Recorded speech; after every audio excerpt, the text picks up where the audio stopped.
আজকে আমরা দেখব প্রথম পর্যায়ক্রমিক মূল্যায়ন 2025-এর জন্য আরও একটা প্রশ্ন, অষ্টম শ্রেণী পরিবেশ বিজ্ঞান প্রশ্ন, যেখানে পূর্ণমান 30, সময় রয়েছে 1 ঘন্টা। তোমরা অবশ্যই নিজেরাই নাম, বিভাগ, রোল নাম্বার এগুলো নিজেরাই ফিল আপ করবে। আমরা একটু চলে যাব নিচে প্রশ্নগুলির ঠিক উত্তরে।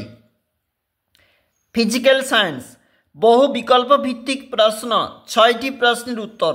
দেখো কি রয়েছে। তরলের চাপ নির্ভর করে তরলের গভীরতার উপর। লঘু হাইড্রোক্লোরিক অ্যাসিডের সঙ্গে লোহার বিক্রিয়ায় উৎপন্ন হয় হাইড্রোজেন। অভিকর্ষজ ত্বরণের মান, অভিকর্ষজ ত্বরণের গড় মান বলেছে। চলে যাব একটু পরের যে আমাদের পেজটা রয়েছে, একবার দেখো। এখানে option number C 9.8 meter per second square. Methane অণুতে সমযোজী বন্ধনের সংখ্যা 4টি। প্লবতার একক নিউটন। ঘর্ষণ বল সবসময় সংস্পর্শে থাকা দুটি তলের সঙ্গে ক্রিয়া করে লম্বভাবে। NO2 নাইট্রোজেন ডাইঅক্সাইডের বর্ণ বাদামি। এরপরে দেখো এসএকিউ টাইপ প্রশ্ন 1x4।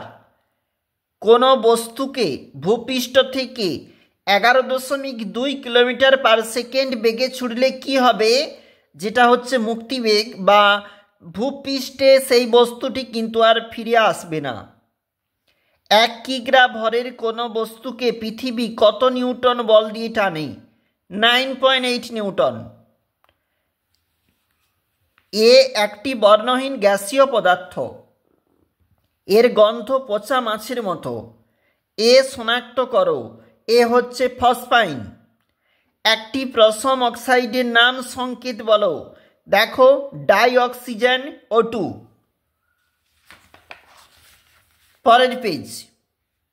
হাইড্রোজেন পরমাণুর আইসোটোপগুলির নাম প্রোটিয়াম, ডিউটেরিয়াম এবং ট্রিটিয়াম।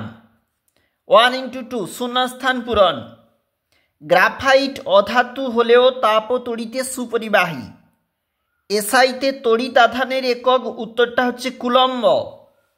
দেহের কোথাও কেটে গেলে রক্ত জমাট বাঁধতে সাহায্য করে ক্যালসিয়াম। দেখো এখানে বলেছে আমাদের নিচের প্রশ্নগুলির সংক্ষেপ উত্তর 2 নাম্বার করে। স্থির অবস্থায় ঘর্ষণ বল কাকে বলে? নিউটনের মহাকর্ষ সূত্রটি লেখো। অভিকর্ষ মহাকর্ষের একটি বিশেষ রূপ ব্যাখ্যা করো, অথবা তরলের চাপ কোন কোন বিষয়ের উপর নির্ভর করে? ধাতু ও অধাতুর 3টি পার্থক্য লেখো। একটি মাত্র রাসায়নিক ধর্মের সাহায্যে নিচের পদার্থগুলিকে কিভাবে শনাক্ত করবে? দস্তা এবং ফেরাস সালফাইড। আইসোটোপ কাকে বলে? এর পরের প্রশ্ন কিন্তু লাইফ সায়েন্সে। দেখো 1:2 প্রদত্ত যে কোষের অন্যান্য কোষের তুলনায় দৈর্ঘ্য অনেক বেশি, তা হলো স্নায়ুকোষ। আত্মঘাতী থলি বলা হয় লাইসোজোমকে। শূন্যস্থান পূরণ। পিতা মাতা থেকে তাদের সন্তানদের মধ্যে বংশগত বৈশিষ্ট্য জিনের মাধ্যমে বাহিত হয়। 1674 খ্রিস্টাব্দে বিজ্ঞানী লিভেনহিক প্রথম সজীব কোষ পর্যবেক্ষণ করেন। এর পরের প্রশ্ন 1:3 কোষ পর্দা কোষ প্রাচীরের পার্থক্য লেখো। মাইটোকন্ড্রিয়ার পরিবর্তে ব্যাকটেরিয়ার যে শ্বসন অঙ্গাণু উপস্থিত থাকে তার নাম লেখো। আলোক অণুবীক্ষণ যন্ত্র ও ইলেকট্রন অণুবীক্ষণ যন্ত্রের একটি পার্থক্য লেখো। দেখো দৃশ্যমান আলো ব্যবহার করা হয়, এখানে ইলেকট্রোম্যাগনেটিকের ব্যবহার রয়েছে। নিচের প্রশ্নের উত্তর 4x1 টিকা লেখো ভাজককলা বা নিউক্লিয়াসের চিত্র অঙ্কন করো এবং যে কোনো 2টি অংশ চিহ্নিত করো। অবশ্যই দেখবে অষ্টম শ্রেণী বিজ্ঞান।